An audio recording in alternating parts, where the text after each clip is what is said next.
Hello and welcome. We're here today to have a great conversation about Western society at the Crossroads. This is part of the inaugural launch of the Geotech Hour, sponsored by the Atlantic Council. My name is Dr. David Bray, Director for the Geotech Center. We have an august panel here of folks with expertise on a wide range of subjects who have seen over the last 2 to 3 decades how the Western societies that we have known that have addressed issues involving people, data, and technology now have some very serious choices before them in terms of where they want to go. I'd like to turn first to our friends across the pond with Tammy. Tammy, right now, could you introduce yourself and talk a little bit about what you're seeing from a perspective of Europe and the world as a whole in terms of the choices before us involving data, technology, and people? Thank you very much, David. So Tammy Evans, I've been, I'm British and I've been working over here in Europe for a long time, spent some time in the States as well. My background in public information, has seen a broad, breadth of looking at things when they were very much at the kind of the less tech end, moving over into the technical side, but moving into political analysis, and then the last 20 years or so working much more in security sector reform and governance, and looking at also the technological side of how that can assist us in bringing around a more secure world. There's a very different view here in Europe, which has clubbed together around some of these issues, and it's interesting particularly to see how that's juxtaposed against perhaps where the States is, but also importantly where Asia is going as well. I think the title of this webinar that we've got here now with regards to Western societies at the crossroads, it kind of brings me to the issue of when we say crossroads, this implies a choice. We have a choice to go one way or another. Or are we really at a tipping point or a crossroads with regards to ecologically, how we're moving forward, environmentally, as well as technologically and societally. And I look forward to speaking with the other panelists here to see how we're going to tackle that issue and where Western society lies in that spectrum.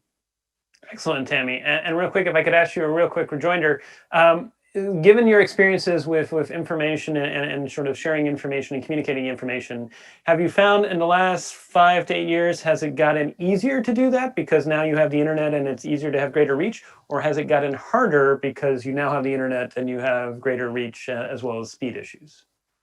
So I will say it's got easier. I think there are many people who will say that it has not got easier.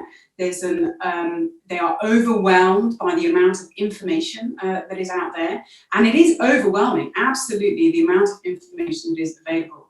But that's where it's really important to be able to filter through that and figure out where are the good sources, not to be dragged into this kind of overwhelming type of information. And in some ways, when I read those history books, they also needed to find out, even 100 years ago, 200 years ago, who were the people, where were the sources where you could get good information? And that's the same today as it ever was. But certainly for society as a whole to be able to have access to that information is phenomenal and gives us a democratization of information in the way that we've never had before. Very well said, and it's worth remembering that the communication latency of a rider on horseback was pretty long. So, what the internet giveth, it also taketh away.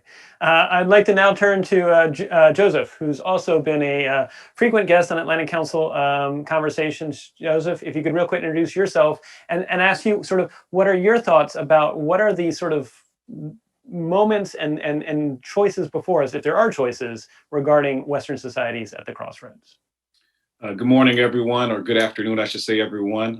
Joseph Bonville. Background has been a myriad of things, everywhere from being in corporate America to now working for the Department of Defense. My views are my own. I should always say that. I usually lead with that, but my views are my own and not those of the United States government. But I think we are at a point now where we've got to make a decision about really what the digital divide is going to be. So how there's an access to information, there's a speed to getting to that information, and really there's a speed to speed to the reaction to that information that we get, that we now must come to a point where we don't want to make decisions too quickly and make the wrong decision. But at the same point, we want to make sure that we're doing informed decision making and data decision making. And so I think that's, as I go through and talk with the other panelists about that, that's something that is near and dear to my heart. How fast can we get the information? And then are we making the right choice based on the information we've gotten? I think AI plays a huge role in that. I think the Internet of Things plays a huge role in that. I think 5G will literally change the game for that, making things a lot more mobile and a lot more accessible. And so I'm very interested in trying to figure out where bad actors may be able to implement themselves in that decision-making process or in the data gathering process. So it's one of those things that I think, you know, as the Western society decides to move forward, and I think Tammy was spot on, I think we're at a tipping point. I don't think we can no longer go back to where we were. We have to only decide how we're going to move forward, and how do we move forward in an effective means that is community for all, so good for everyone. Excellent. And Joseph, if I could ask you real quick, you know, you're talking about how you had your business, you had experience in the business sector as well as serving in the public sector. Have you found that maybe over the last decade, we may have become less tolerant of people that maybe are visibly taking risk and experimenting? And what do I mean by that? If you think about like Project Corona back in the 1960s, that was an effort to try and launch, you know, a satellite into space in a time when it was kind of unprecedented, and the first 13 rockets blew up. But you ask nowadays if we had like a government initiative or a private sector initiative even that tried to have the first 13 rockets blow up, would that have made people, you know, cancel the experiment as opposed to moving forward? So do you find that entrepreneurs and other leaders can still take risk and experiment, or have we lost that willingness to do that? I would like to think that I think we are now doing these things on purpose, right? So we want to fail, and we want to fail fast, right? And so I particularly think about the things, or any of the SBIR initiatives that come out of the DoD or any of the federal agencies. We want to see if we can make a monumental change very quickly. DARPA follows this model. And if we can't make that change, we want to fail so fast that we know we shouldn't have done that to begin with. And so I think we're not as risk averse as we used to be. And that doesn't, so to your point, that's not necessarily a good thing. I mean, sometimes you just want to try something to try it. But I think that we have to do that in order to make these, I mean, at this point, we're trying to make leaps and bounds. We're trying to do 10Xs on everything we're doing, as opposed to, you know, incremental 1X changes and things, or 2X changes and things. And so I think we are right at the edge of just trying to figure out what's the next big thing, everything from space to like I said before, 5G, and what is that going to mean for us? And I think we're at a good point right now. We just got to make sure we make those decisions effectively. Excellent. And that's actually a great segue to a good friend, Carol. Carol, first time on the Atlantic Council's Geotech Hour. We're really glad to have you here. We're also glad you're joining as a senior fellow. And I'd be interested in, Carol, sort of if you could add your thoughts, and maybe sort of building on what Joseph's talked about. He said, we're trying to do 10X on everything. Can society keep up when things are 10X on everything, or are there creating strains in societies as a result? So, well, thank you for having me. It's my honor to be on this panel and address this really important topic, which ironically, the Crossroads aspect of it has been on my mind while I've been pretty much staying at home. I've been taking advantage of reading a lot about the origins of the ideas of the rights of man and human rights in general, and the European Enlightenment, and I'm finding it's kind of relevant to our times.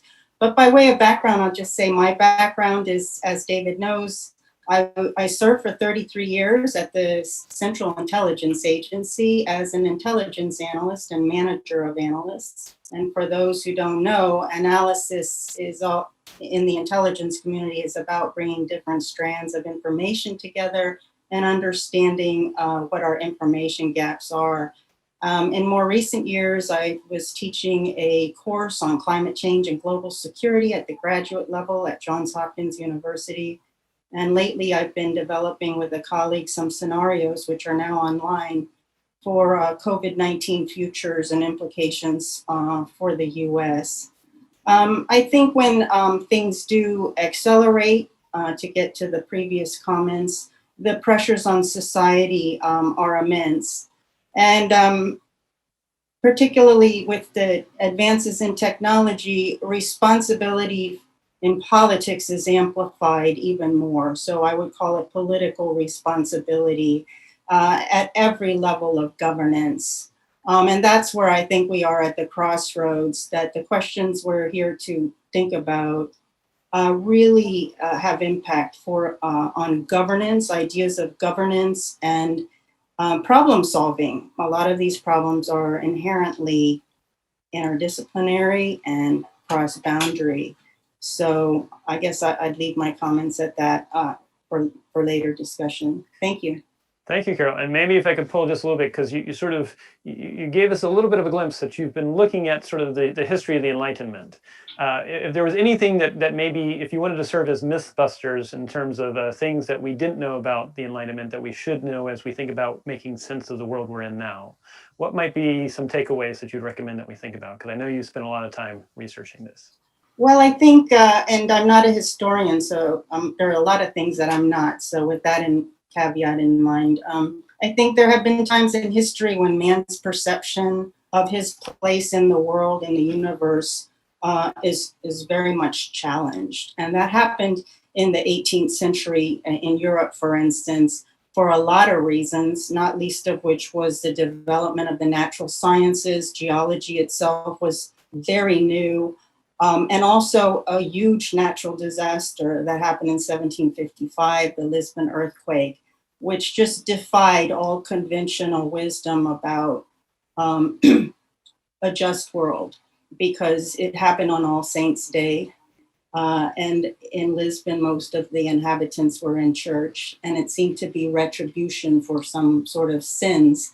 And so this caused sort of the thinkers of Europe to start to have a cross-boundary discourse about what is man's ability to reason. And I think what they ended up doing, and I don't want to take too much time, really was breakthrough in many respects, although a lot of it was overwhelmed later by the revolution and the counter-revolution. But it's very important to look at that. I think we're in a time like that, quite frankly.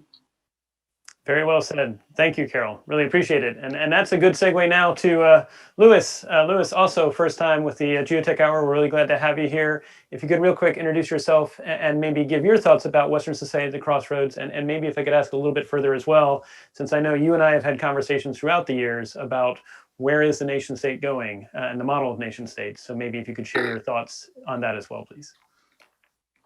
Sure. Thank you, David, and congratulations and thanks to the Atlantic Council for the Geotech Hour itself and the new center and everything else. Off to a great start. Really enjoying following all your work. And it couldn't be a more important topic.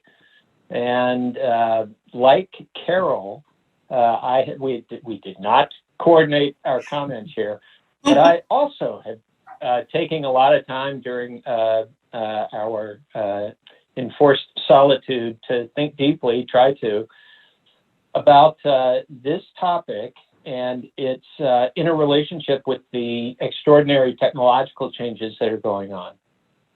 So I am a technologist now, and I work for a Silicon Valley company, VMware, which has virtual right in its title, virtual machine software abstraction revolution. However, I began life, I think, as you know, as a political scientist and a political junkie and a liberal arts guy. And even today, so I'm an adjunct professor in the engineering school at George Mason. I teach on big data and machine learning and AI. Even all of that is very much informed by and shaped by the lessons that I learned in the academic world about the history of political thought, and by my political observations about the world around us and the extraordinary revolutionary impulses that are endemic in human society. Civilization is a political construct. So people living together, as Aristotle taught us, that's a political construct. So you can't escape it. And I think it's very important, so I'll bring us a little bit closer to today in Carol's line of intellectual thought with something that I was very influenced by in graduate school, and didn't realize just how influential it would be here, many decades later. Karl Popper's 1945 book. So, having seen the tragedies of the first half of the 20th century, he set in store much of the intellectual foundation for what would happen in the second half of the 20th century with his book, The Open Society and Its Enemies. And it's an extraordinary book, not only because of that construct of understanding what the intellectual roots for open societies were, not only understanding the political dynamic of the opposition to that, but also setting us up for what would eventually translate over into technology, which are the actual means by which intellectually, politically, socially, open societies can both protect themselves and also gain advantage in a world in which they are constantly, predictably under assault. And that work led to a lot of the work that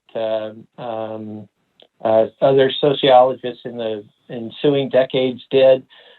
It was very influential with an entire generation or two of American foreign policy thinkers and strategic thinkers, and it continues to be kind of an intellectual lineage of where we in the West are coming from as we look out across the globe. So, I think about many of these timeless lessons and how technologies, as they come and go, as they develop upon one another, they're within that overall environment.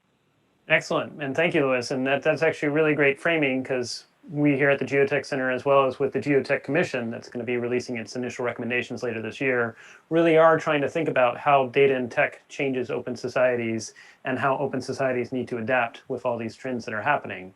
Maybe real quick, if you could give us a real quick rejoinder, Louis, what would you define as sort of like the hallmarks of what makes an open society open versus a more closed society?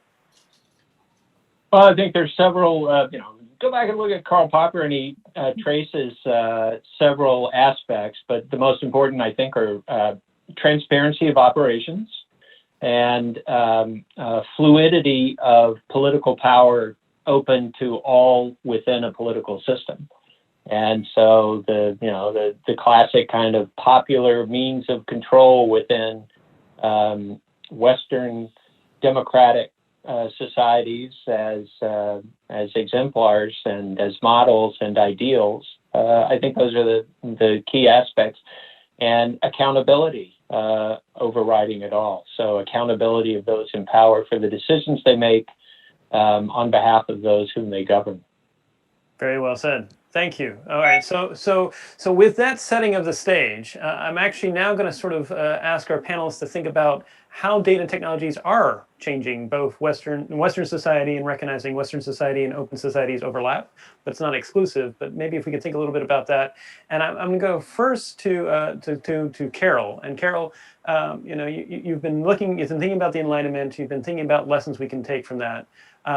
Given what we're seeing with this tsunami of technology and data capabilities that are out there, if you were to even give a roadmap to either a public sector leader or a private sector leader, what would you sort of ask them to think about as they think about data and tech choices that impact society? Again, I think that we have a great opportunity at this point on the threshold of the third decade of the 21st century to look back. And, I've often been called a futurist or a foresight practitioner. There's a reason for that.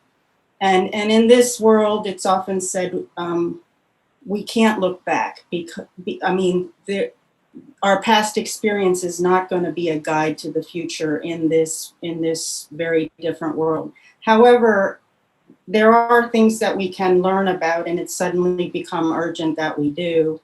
I would suggest that, for instance, the work of Hannah Arendt, a public philosopher of sorts and an expert on the roots of totalitarianism, she wrote, I think it was in the 60s, about the threat of nuclear annihilation, that even though technology connects us all around the world, it's actually making the mankind itself, it needs to become an urgent reality.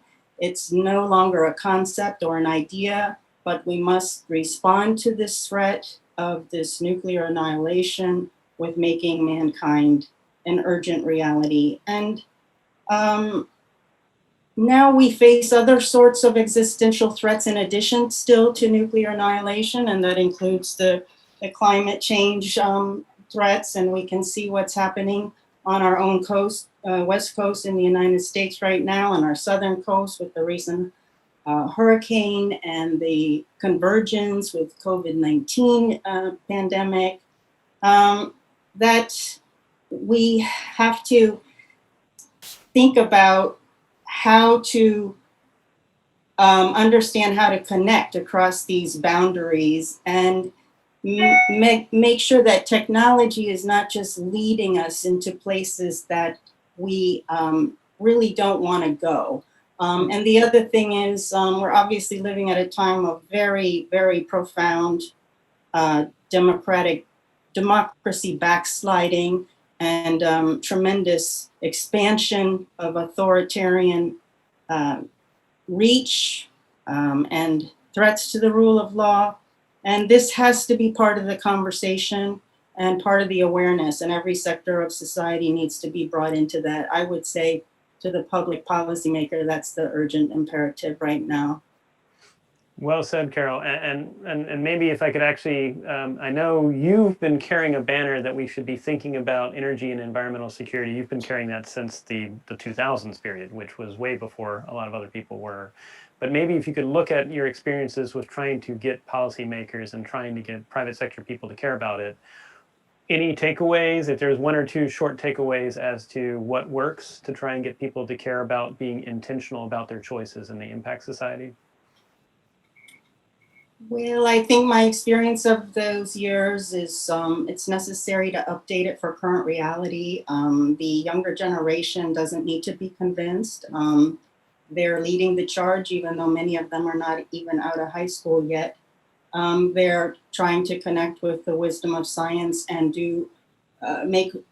get policymakers to base their policies on science, which for those of us on this panel would seem to be an automatic thing. But one of the biggest elements in trying to build this awareness and build sort of shared awareness, which is really important, is trust. Who are you talking to? How do they perceive you? And trust is something that can be turned off like the tap water, but it can't be turned on like tap water. It takes a long time to build trust, and that's one of the biggest differences between now and those years. The trust factor is quite weak right now. Thank you, Carol. And that's a good setup for Tammy. If you could give us your perspectives, both from a UK and a European perspective, in terms of trust and governance. Is this something that Western societies is having a temporary fraying of, or is it something that we're losing ground and we may need to think about completely new ways of governing while ideally not becoming autocracies? I guess I'd be interested in your thoughts. Yeah, so I think this is where there's some really interesting links to technology and information and what's available and how we get that out there.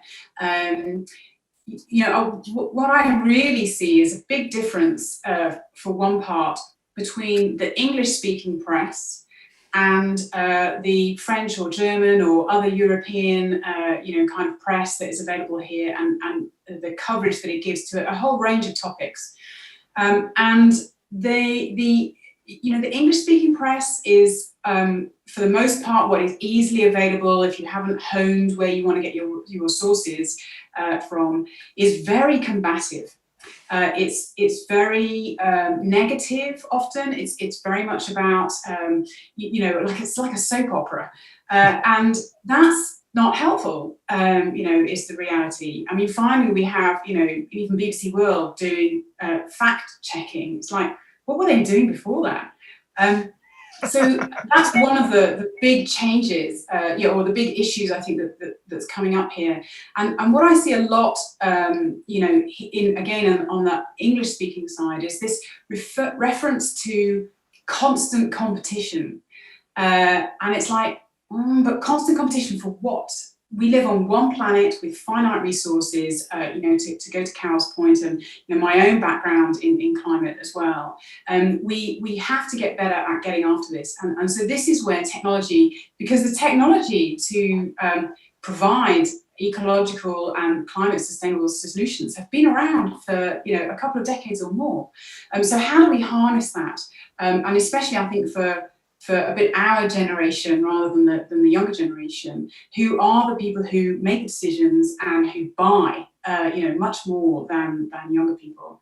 So there's a whole slew of things here, and it's on mainland Europe, it's I think very forward-leaning, and we've seen the kind of funding that's going into the green stimulus packages in France and in Germany, which have yet to come to the fore, if they will, in UK and in the US, and how that's going to be used. And Joe, you mentioned some things from before that can provide a stimulus, and it can channel, how business and how technology responds to these things, and how we have that governance and accountability, or it can't. It depends on how our political system and our people's ability to interact with that is going to shape that. Excellent. And maybe to dive a little bit deeper about, you're talking about how it seems like the English-speaking press seems to be more combative, and I would actually relate. I mean, I actually go to France 24 for the most part to try and get my more balanced news, which says something. But I'd be interested in your thoughts about, we're seeing that not just in the UK, US, Europe, but we're also seeing, for example, in China, the rise of what they're calling like the wolfman culture, or are we seeing the rise of bullies? And is this maybe a response to this sort of feeling of uncertainty, this feeling of turbulence in the world, that it seems like people that project a strong, almost bullying-like image seem to dominate those that are trying for more nuanced conversation? So be interested in your thoughts on that, Tammy. Yeah, well, you know what they say about bullies, it's hiding a lack of confidence on other areas. Could very well be. But yeah, we have lived in centuries where being dominant is the way forward, and humans are a species that has not been as good, certainly over the past century, at living in harmony with its environment. Not that all humans are like that, but that's the dominant theme that has come through. And again, so this is something we're going to have to come to terms with, because talking of being at a crossroads and talking of defence and security, we can talk about defence in a very state-centric manner, but that's not where we have been moving towards. It's about human security, and some countries deal with that in a very different way, in an inverse way, in fact, to the way in which the superpowers to date have done that. But again, we're at a crossroads of superpowers at the moment, and where that's going. But technology can certainly assist us to give us the feedback that we have sadly ignored over the past industrial period, where again the dominant piece has been to have growth, and to have this famous thing called GDP. What does that mean, and is that actually providing us with the security, especially for the poor, that we haven't had before? And moving forward, is it going to be dominant? Well, I think we have a different makeup coming in our political system now, with nothing else from a democratic perspective, but also gender inclusivity, diversity, and how these things are coming forward. Excellent. And like you said, it may be that GDP was an approximation that's not appropriate for the time, and now we have ways to actually have better measurements that may be more representative of where societies want to go. So Lewis, maybe sort of building on this, we're talking about how open societies are challenged both when it comes to governance, whether it's governance internally or governance on big issues like climate change. Maybe if I could ask you to take a glance as to how are open societies when it comes to information environments, either both internal to them or dealing with information flows, possibly even this idea of misinformation. Can open societies do the same thing that closed societies do, which is either censorship or single narrative, or do they need to figure out a new way forward? Gee, that's a hard question. Well, it's an important one because we definitely it's an undeniable aspect of today's global environment that there is a spectrum, that there are largely as there have been through history, there have been more open societies and there have been strictly authoritarian ones, with few bones about the latter. So it's a competitive environment only because totalitarian systems. Carol was quoting Hannah Arendt. Totalitarian systems, they're hungry, voracious beasts. They always have to expand or they die. So how do we counter the information weapon? The Army Mad Scientist Lab this spring had a conference on a series of workshops and conferences on weaponized information. And so we can think about warfare as having always, since Sun Tzu and throughout history, is always involving not just a land, sea, and air domain, but also an information domain. And we more explicitly are able to, in the military and strategic political realm today, recognize that and to some degree instrument it. But I do think that that's, and there's a lot of work to be done there. I like all your panelists, I help contribute to the national and international effort there. But I do think that's as you're hinting, I think that's within the context of the broader social aspects of what is and can be done in the competition of ideas. And ideas can be malevolent, and so it's not always truth versus falsehood. But the old lessons. It was Secretary of State Cordell Hull who first said, and it's been attributed to a million different people, but a lie can find its way around the world before the truth can get its britches on. So that's and he was kind of loosely paraphrasing Jonathan Swift, who said falsehood flies and the truth comes limping after. But there's your history lesson for the day. This is an old immemorial competition of ideas, and the truth is actually it's something that can be enabled and charged and superpowered if we take the time to do that. And I would argue that using the technologies of the 20th century, we had a great competition of truth versus falsehood. So the German Nazi regime was extraordinarily innovative in the uses and application of the technologies of the day, of radio, of film, of mass propaganda through all channels. The Soviets emulated them and perfected that in some ways in how to run an authoritarian regime. But and by that, it wasn't just the United States and UK and allied governments. It was actually our societies, these open societies, which actually instrumented our societies and our touch points up against these, our frontiers of information up against those authoritarian societies, and super enabled them by allowing a more grassroots approach of information flow. And so, I actually take a very, looking at the technological trends, looking at the new means of not just social media, but other aspects of information channels that are opening, I actually take a very optimistic view about where the open society and where Western societies, and it really gets into something you may want to discuss later, this notion of nationalism and of the nation state, because I think what open information flows do is they foster competitive innovation.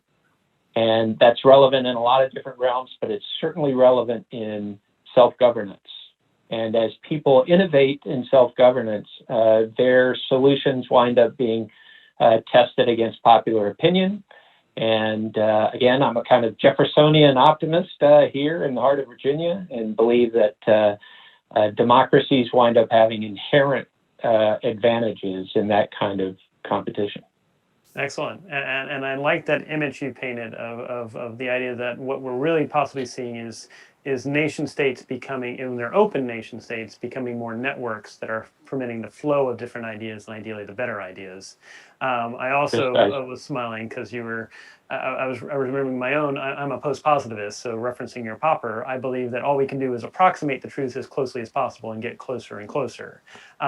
But your choice of the word instrumentation, I think, is a really good segue to Joseph, because Joseph, you were referencing 5G, probably implicit with that was thinking about the Internet of Things, that we're going to know more about the planet and know more about ourselves than ever before as a result of all these new technologies.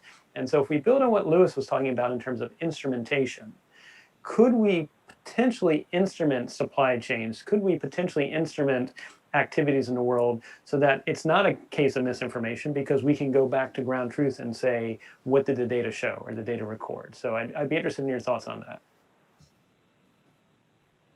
Had to unmute myself, sorry guys. So I'd say this, I always like to say technology is neither good nor bad, right? It's neutral. So technology is what it is. It's generally driven by the market. It's generally driven by the dynamics and being creative. I think we have to be very careful in the implementation of that technology, right? And who's implementing it. So I'm going to answer your question, then pose a question, and then maybe answer that question. Welcome. Brilliant.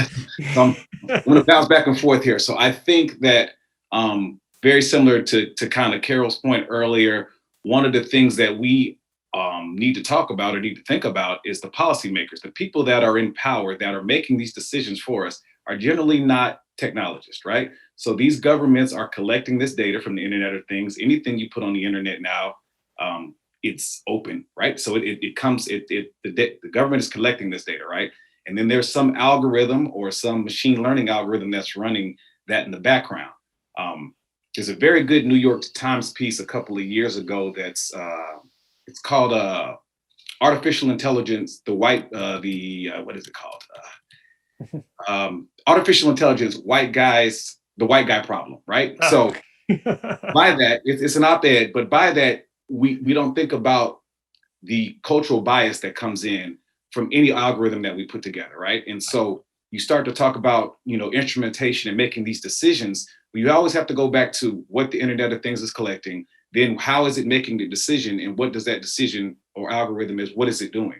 And so I think my question to you is, how do we fix that cultural bias? How do we fix what is the technological gap? I don't have an answer for that. But after implementing that fix, yes, I think you can get back to ground truths, right? So I think at the end of the day, a one is a one and a zero is a zero, right? And so we can find that ground truth if we ensure that we don't bias that truth one way or another through machine learning, through AI and everything else. And so I don't have a very good answer, but I do know that in making those decisions at a more mature level. So, as Carol said, the young folks now, they understand this, they live this every single day. But the people that are making the decisions aren't always the people that understand these things. And so you have to have those people in the room. You have. All right, Joseph, we may have lost your Wi-Fi signal if you pop back, but I'm going to build on what you just said, which is you're absolutely right, that while we talk about all these technologies, we need to recognize they operate in a social context. And quite frankly, there are both past as well as present injustices associated with the world that need to be corrected. At the Atlantic Council, we've actually done some posts that talk about, unfortunately, the weaponization of data against oppressed communities, which I think is something that open societies and actually all societies need to be very mindful of. I think we also need to recognize, and we do have a post that's actually coming out this week, talking about how we need to be aware of the fact that there are unfortunately racial biases present in the data and tech community, something that's not really been talked that much, but I think that's something we need to address. So I'm with you, Joseph, that these are things that open societies in particular need to recognize. We would hope closed societies would too, but I don't think they necessarily have a good track record of embracing plurality. But at least for open societies, if we are going to truly embody an open society, then we need to have conversations about how do we make sure we're not baking in historical biases as well as present biases as we move forward together. And that's a hard thing. And in fact, we're trying to devote as much as we can with the Geotech Center to those conversations because they need to happen. But I'm really glad that you asked that question. Go ahead. Sorry, I don't know if I lost you guys for a second there. You lost us briefly, but we're okay. Okay, sorry about that. Whatever the case may be. But so I kind of ended it by saying, I was talking to myself clearly, but I ended it by saying, so with David, if you've watched any of our other geotech things, I always bring in a science reference and a great movie. And so when I start thinking about these biases and this data that we're collecting and all of the things that could come up to the society, I think of the movie Minority Report, right? So when you watch a movie like that, they're taking all of this data in and then they're making an assumption about whether you will be a criminal or not based on all of the data they've gathered. Now, I'm not going to say that that movie was bad. Well, they used some free but we've got to make sure that we understand that we don't want to prejudge anyone prior to an implementation of something that's a ground facted truth. And that's really all I want to say about that, is that we want to your point earlier, ensure that we don't have any biases in our data and ensure that we stay at a policy making standpoint where we understand that everybody's included into this equation. Yeah. Absolutely, well said, and I agree. Inclusion is necessary, and I think it's also recognizing. I mean, we were talking about Joseph about how there's biases associated with different minority groups, but let's also be honest. I mean, we still in the 21st century have issues involving pay that's equitable amongst genders that also needs to be addressed. And so maybe I'll go to Tammy and then to Carol real quick. I mean, if you were to try and make one or two very short recommendations to policymakers, and maybe even private sector leaders, because maybe that's going to be driven by it first, to try and work towards a more inclusive Western society and open societies in general, where would you start? So maybe Tammy, recognizing it's a hot potato, but I'd be interested in your thoughts. Oh, you may be muted. There you go. Right, I'll mute myself. I think one of the main points is to draw on one that was said by one of our panelists earlier with regards to time and competition. We are driven, particularly in the West, by this tyranny of tempo. We must do things faster and faster and faster. And the more information that's out there, the more technology is out there, hopefully that should help us to get to an answer faster. But it is a tyranny, and there's quite a lot of studies now have been done that if we try to think about these things too quickly, if we try to scoop up all the information and somehow process it faster, we don't necessarily come to better decisions. We do actually need to take time to think about these things properly and to make sure we get the kind of people in who can assess this information well.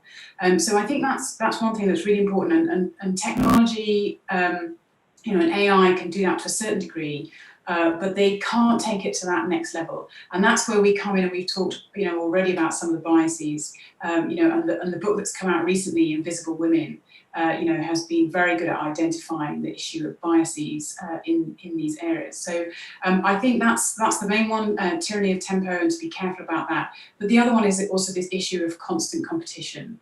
If we think that we are in a world of constant competition, it's going to end badly because we are now becoming, in a finite resource world. So we have to look at how we can be more collaborative, and that again is where I think technology can really help us if we set it in that way. Nicely said, and I think it's research that was done by Anita Woolsey and Tom Malone that said if you want to have better outcomes in group settings, you want to have more active listening, more turn taking in the conversation, but also more women to men in terms of the ratio of the conversation. So maybe we need to think about that. Just half would be nice. There you go. To be as more we have on this panel.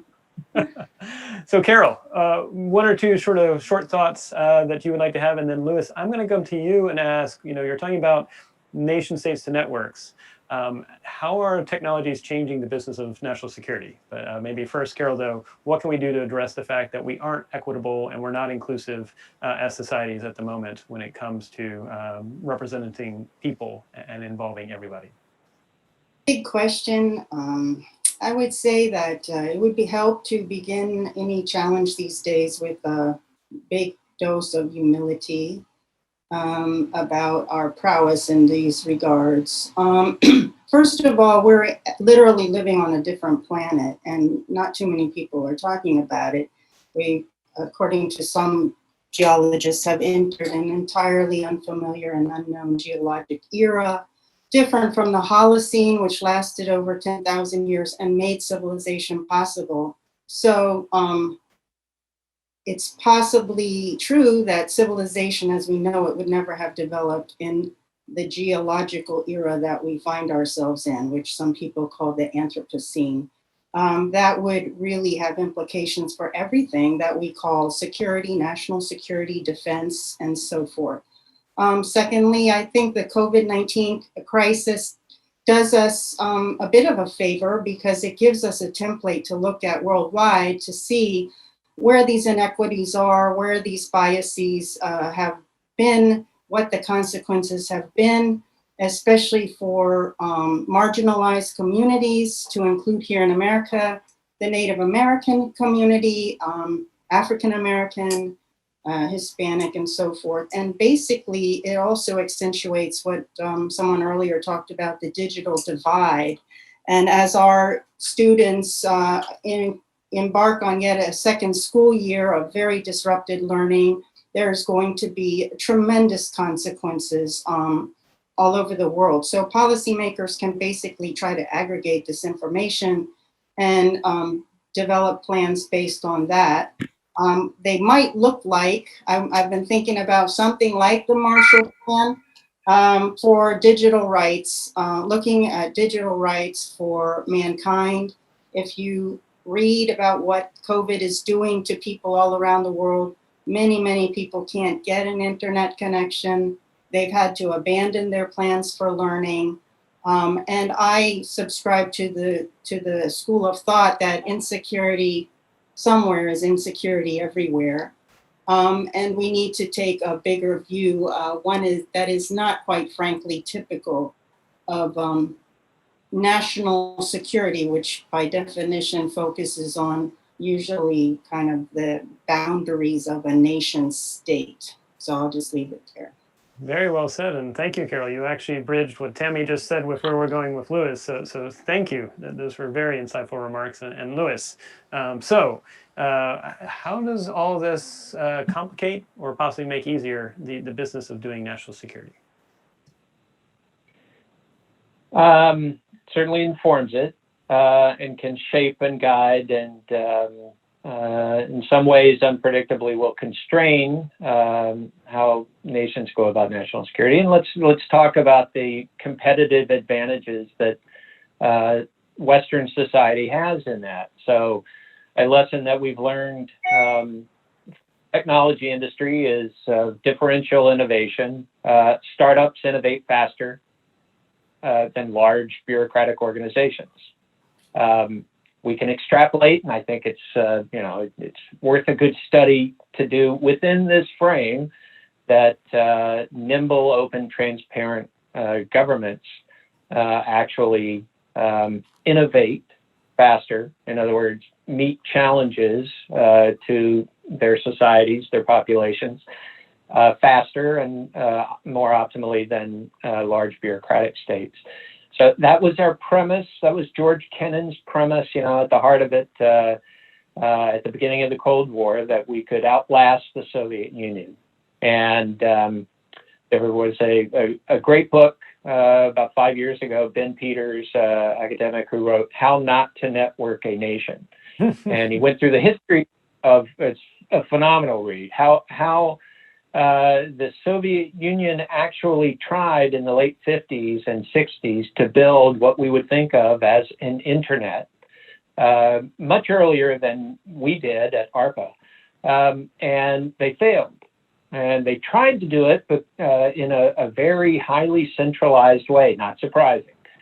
And they threw a lot of money at the problem, and they, it would have, their construct of it would have supported the central state. That was the whole rationale, was that they could optimize centralized economic planning by having instantaneous information flows from across that vast nation.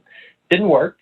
Didn't work because it was a centralized project, as opposed to your colleague, Vince Cerf, and his colleagues building highly decentralized, not just through the actual computer architecture, but in terms of the teams working on it, guys at SRI and UCLA and here in Maryland and around the country, Boston, where decentralized teams actually wound up innovating things like the IP, like the different protocols, like eventually email and all the different standards and aspects that came out of that, and that continue to. So, from a nation state standpoint, I think it's definitely, and today you're also, we're taping this we're speaking at the time of the Department of Defense AI Symposium. And I listened to the keynote of that this morning. The vice chairman of the Joint Chiefs of Staff gave a strong, clear message that we're not going to solve these problems directly from the Pentagon. We rely on the strength and breadth of American industry, from startups and unpredicted corners. And I think that's really going to be a focus. And if I could add one little thing, David, you wisely pointed our panel to an article recounting China's efforts at what they call internet sovereignty or cyber sovereignty, and this notion of islanding nation states' technological environments, their internet environments. And it's so disturbing and counter to everything we've been discussing today on Western societies. And one thing I would really not like to see would be, and you see little hints of it every now and then in U.S. defense thinking, which is, hey, wouldn't that be to our advantage if we were to take that same approach? If we were to essentially wall off our systems, because it would add, much stronger cybersecurity, it would prevent misinformation and all these kinds of things. I find that counter to every smart lesson that Carol and Tammy and Joe and you have been talking about today. So something for policymakers to think about. Let's stick to our traditional advantage. Well, I liked what you were saying, Louis, as well, which is at the end of the day, we've shown that decentralized teams will out-innovate central planning. It may be a little bit of a ramp-up curve because central planning may have the advantage of initial start, but I think that's where our strength is. And if we want to truly remain core to what Western societies and open societies embody, let's not lose our principles as we try to make sense of this new environment. But at the same time, as we've highlighted here, there may be certain things we want to hold to decentralized teams and other things we want to think about in terms of inclusiveness and addressing some of the other challenges. So we do really have this, whether it's a tipping point, whether it's this interesting crossroads of what do we keep and what do we discard and pick up as new. But I really appreciate everyone's thoughts here. And we're now at the lightning round. So the lightning round, for those of you who know, that's when we actually go through and we ask for your 2 or 3 tweet lengths. So it needs to be short. Recommendations. So I'm going to go first to Joseph. If you could unmute yourself, be interested in your 2 or 3 tweet length recommendations as to what should leaders, whether in the private sector or public sector, do to help make sure open societies continue to thrive in the decade ahead. I think we've said it. Thank everybody for being on the panel. I think we've said it. I think the panelists each individually said it, but we need an open society that allows us to have diversity in not only thought, but the number of people that are attacking a problem. And we need to have the people that are the lawmakers and the policymakers in the room with the right technologists to understand what's going on. Excellent. I have a 3-year-old, and if that world still continues to thrive and be 10 years from now, then I will be very happy when he's 13. So thank you for that, Joseph. Next, I'd like to turn to Carol and ask for your thoughts as to what would you recommend in terms of takeaways that leaders need to think about. I'd like to just leave with one quote. It comes from Louis Pasteur, the French microbiologist who actually invented the process of vaccination. So that's apt for our times. And he said, science knows no country because knowledge belongs to humanity and is the torch which illuminates the world. And I think when it comes to these questions we're dealing with today, we need to think about it in that vein. Really great. I really appreciate what you, one, bringing that to our current conversations. I also like that the quote that you brought from Pasteur uses the word torch, because both the torch is light bringing, but torch is also both destructive fire and constructive fire that we may need to pass through as we think about where we're going here. Louis, interested in your takeaways that you'd recommend to leaders of all types. One is prompted by that Louis Pasteur quote, and that's that governments have the opportunity to stress vaccine in the war of ideas, and that's highlighting truth, the torch of truth, and trying to strive towards that ideal. And there are also along the way information therapeutics, and many of those are technological and efforts to counter specific misinformation, disinformation campaigns. Your group works on some of those. That's really valid and important, and great for technologists to work with policymakers on. The other would be, can't underline enough the importance of education, particularly software literacy, data literacy, engineering literacy for the entire population and for executive leaders at all levels of government. Really, really going to be ever more important in the future.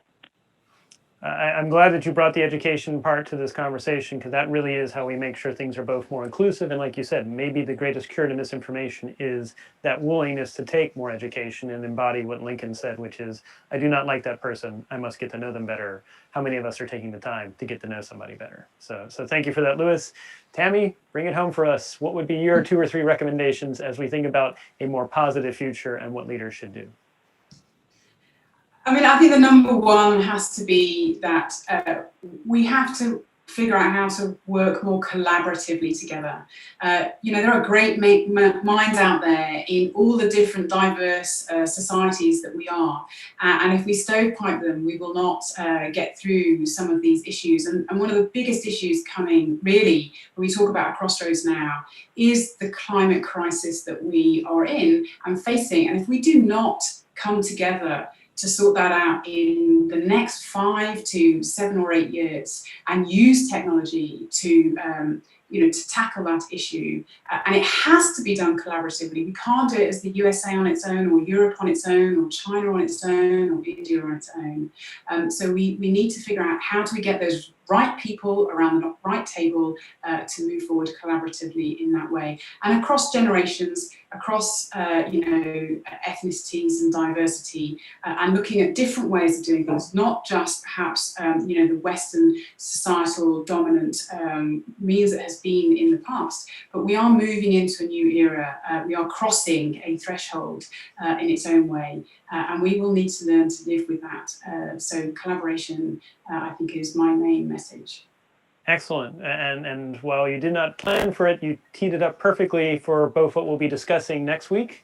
Next week, we'll continue with part 2 of Western Societies at the Crossroads, where we will have conversations about what's being done by China when it comes to data and AI, as well as what India is doing and thoughts about food and climate change as well. So thank you for that. Most importantly, though, I want to thank each of you. I want to thank Joseph, Louis, Carol, and Tammy. You all have been amazing panelists here for the inaugural launch of the Geotech Hour.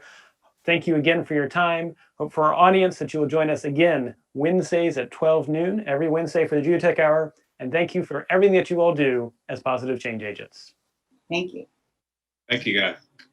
Thank you.